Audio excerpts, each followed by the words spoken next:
Assalomu alaykum. Surxondaryo viloyati Uzun tumani Yangiko'ch mahallamizdagi dala yer maydonimizga 2025-yil may oylarida Dekalb 67-77 va Dekalb 58-12 makka navlarini yerga ekkan edik.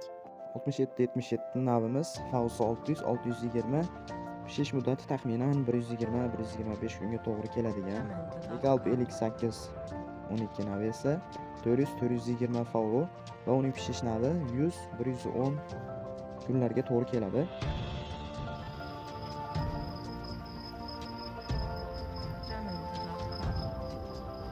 Dekalb makkalarini yerga o'tkazganingizdan keyin dastlabki o'sish jarayoni juda ham kuchli bo'ladi va u kasalliklarga chidamli bo'ladi. Asosan shu kusaryoz, barg dog'lari va ildiz chirishidan yaxshi himoyalangan.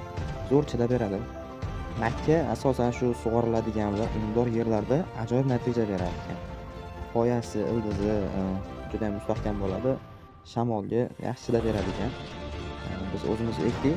Bizda shu 3,5-4 metrdan ziyod shunaqalari ham chiqdi orasida. Dekalb 58-12 navi 1 gektar yer maydonga 13-16 tonna va 67-77 navi esa 1 gektar maydonga 14-17 tonnagacha hosil bera oladi. Endi bu aytgan sonlarimga ham aldanib qolmaslik kerak. Agrotexnika zo'r bo'lsa, suv zo'r bo'lsa, yer unumdor bo'lsa, bu aytib o'tganimdek, shu aytgan sonlarimdan ham ko'p olishingiz ham mumkin. Agarda agrotexnika yaxshi bo'lmasa, qurg'oqchilik ketib qolsa, bundan past ham bo'lib ketishi mumkin. Shu narsaga ham yaxshilab e'tibor berib qo'yasizlar. Ular suv taqlib olib yeyishgan.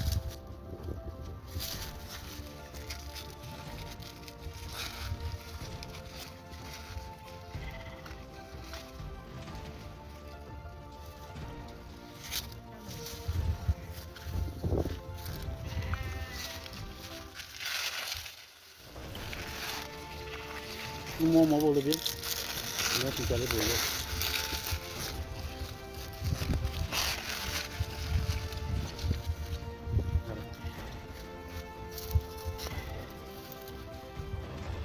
Ham 67-77.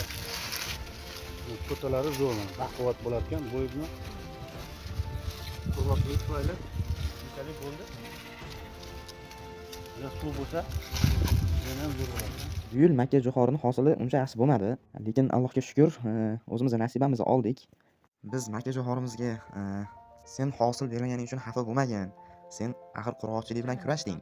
Shuning uchun kam hosil berding, lekin xafa bo'lmagin, muammo yo'q. Kelasi yil yanada kuchliroq bo'lib kelasan, inshaalloh deb kelayotgan 26-yil ham nasib bo'lsa Makkani ekib ko'ramiz.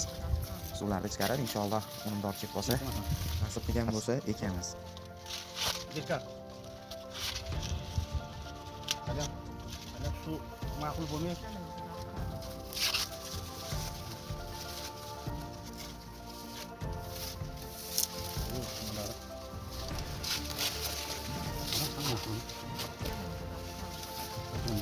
Dekalb makkalarimizni 1,5 gektar yer maydonga ekdik.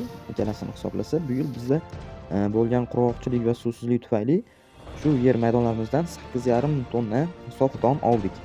Makkani tavsiya qilamiz silyoz va don yo'nalishi uchun. Faqat shu boshida aytganimdek, sug'oriladigan va shu unumdorligi yuqori yerlarda bu makkamiz zo'r natija beradi, xudo xolasa. Faqat bizda 2025-yil xususiy qurg'oqchilik yaxshigina kelib qoldi. Shu sabab shunaqa natijalar. Biz xafa emasmiz. Videoni e'tiborsiz qoldirmay oxirigacha kuzatganingiz uchun katta rahmat. Kanalimizga obuna bo'ling va like bosishni unutmang. Rahmat e'tiboringiz uchun.